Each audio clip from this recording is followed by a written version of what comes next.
বাংলাদেশের মূলধারার যেসব ছাত্র সংগঠন রয়েছে সেখানে কমিটিতে নারীদের বড় একটি অংশের প্রাধান্য থাকলেও ব্যতিক্রমী ইসলামী ছাত্র শিবির। কিন্তু কেন এই সংগঠনটিতে নারীদের রাখা হয় না? সংগঠনটি কি তাহলে নারী বিদ্বেষী কিংবা নারী নেতৃত্ব চায় না, নাকি অন্য কোনো কৌশল রয়েছে? ছাত্র শিবির বাংলাদেশের তৃতীয় বৃহত্তম সুসংগঠিত ছাত্র সংগঠন। দেশের বিভিন্ন স্কুল, কলেজ, মাদ্রাসা ও এলাকাভিত্তিক সংগঠনটির কমিটি রয়েছে। বাংলাদেশ জামায়াত ইসলামীর সবচেয়ে শক্তিশালী অঙ্গ সংগঠন হল ইসলামী ছাত্র শিবির। যে কোনো আন্দোলন সংগ্রামে মাঠ পর্যায়ে জামাতের কর্মসূচি বাস্তবায়নে ভূমিকা রাখে সংগঠনটি। সবশেষ বৈষম্য বিরোধী ছাত্র আন্দোলনেও এই সংগঠনের নেতাকর্মীরা প্রকাশ্যে কিংবা ছদ্মবেশে মাঠে সক্রিয় ছিল।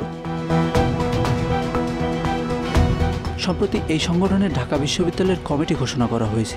অন্যান্য ছাত্র সংগঠনের কমিটিতে একাধিক পদধারী থাকলেও মাত্র 14 সদস্য বিশিষ্ট কমিটি ঘোষণা করেছে ছাত্র শিবির। এর চেয়েও বেশি আলোচনা হচ্ছে কমিটিতে একজনও নারী সদস্য না থাকায়।